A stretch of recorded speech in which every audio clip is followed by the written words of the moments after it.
Vendue à 30 000 exemplaires depuis janvier 2015, la Tracer 900 évolue sensiblement pour 2018. Guidon plus étroit de 16,5 mm, largeur générale en baisse de 10 cm, selle plus haute de 5 mm, pare-brise plus large, bras oscillants et empattement allongé de 6 cm, et une boucle arrière dotée de points d'ancrage pour d'éventuelles valises latérales sont au programme. Mais la grande nouveauté, c'est l'apparition en juin prochain d'une déclinaison Touring, la Tracer 900 GT, qui profite de nombreux équipements supplémentaires puisque de série. Elle est équipée de valises latérales, de poignées chauffantes, d'un cruise control, d'un écran TFT couleur, d'un shifter et surtout de suspension intégralement réglable.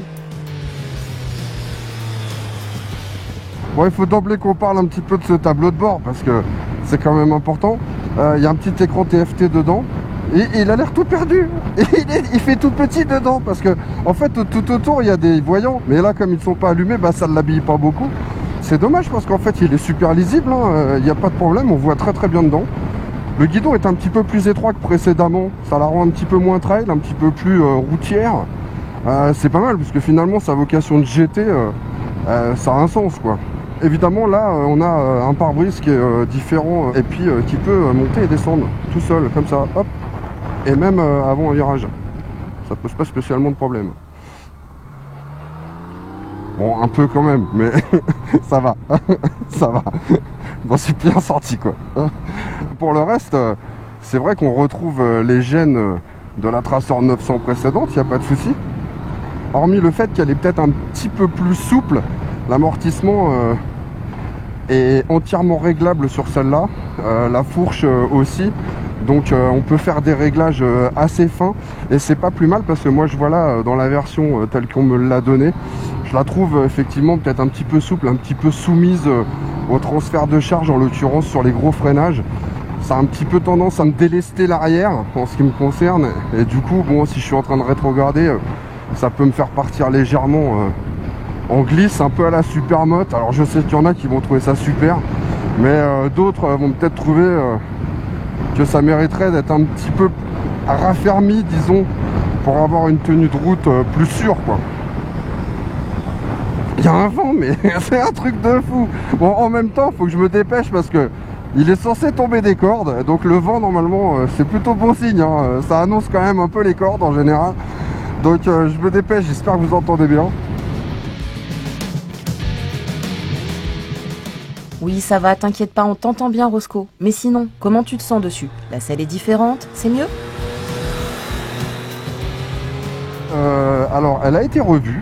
Maintenant, c'est une mousse bidensité.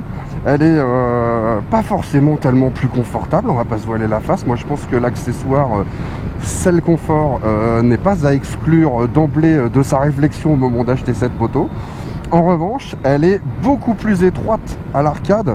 Et alors c'est rigolo parce que quand on regarde vers le bas, on a un peu l'impression d'être assis sur un Cobra Royal, vous voyez, sur son dos quoi, avec cette tête de Cobra là devant qui est en fait le réservoir très triangulaire, très large. C'est pas le cas de l'arcade Le Selle et c'est pas plus mal parce que comme elle est un petit peu plus haute que précédemment, pas de beaucoup mais un petit peu quand même, et bah du coup ça permet d'avoir quand même les pieds relativement confortablement posés au sol lorsque l'on est au feu rouge notamment, donc ça c'est plutôt bien. Et puis c'est vrai que ça permet aussi de la serrer peut-être un petit peu plus facilement entre les genoux. Je pense aux petits gabarits, je pense aux femmes aussi qui souvent ont des cuisses quand même un petit peu plus fines que celles des garçons, hein. Bon, je parle pas des miennes parce que là bon, ça deviendra indécent. Bon, le moteur, est-il vraiment nécessaire de parler de ce moteur, honnêtement? Oh là là là, mais qu'est-ce que c'est volontaire, qu'est-ce que c'est plein partout, mais quel régal franchement. Oh là là là, il est vraiment incroyable ce 3 cylindres, il faut être honnête, il est incroyable. Il y en a partout, tout le temps. Moi, en première, tu te laisses aller jusqu'au ralenti, il cale pas. Tu crois que t'es à fond, t'es sur l'autoroute, tu te dis tiens, là y a rien, il faudrait que je rétrograde. Bah non, pas du tout, c'est pas la peine de rétrograder, ça y va tout seul, ça reprend tout le temps. Oh, c'est vraiment top, vraiment. Bon alors sinon, il faut qu'on parle d'un truc, hein. Alors ça se passe au niveau des commodos. Ça va pas du tout ça, le régulateur de vitesse qui dépasse comme ça va pas parce que ça m'empêche d'attraper les clignotants. Moi, à chaque fois je me gourre. Donc ça va pas, hein, ça va pas. Et puis de l'autre côté, là, la petite molette là pour se balader dans les menus, valider tout, bah voilà, quand je veux l'utiliser, fatalement, je suis obligé de lâcher l'accélérateur, donc c'est bizarre quoi. On peut faire ça qu'à l'arrêt, ou il faut être prestidigitateur, je suis pas Majax moi les mecs. Non mais ça va pas. On s'y fait sûrement, mais là, j'ai pas le temps de m'y faire. Hein. Vous l'aurez certainement remarqué, pour 2018, le design des Tracer 900 a subi un léger lifting. C'est assez sensible au niveau des écopes de réservoir, plus protectrices. Les poignées et repose-pieds passagers ont aussi été redessinés pour plus de confort en duo. Quant au tarif, lui aussi a été revu à la hausse, puisqu'il s'établit à 10 599 € pour la standard et 12 199 € pour la Tracer 900 GT, qui sera disponible en juin 2018.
Bah ça c'est une Tracer 900, mais ça sera pour un autre jour.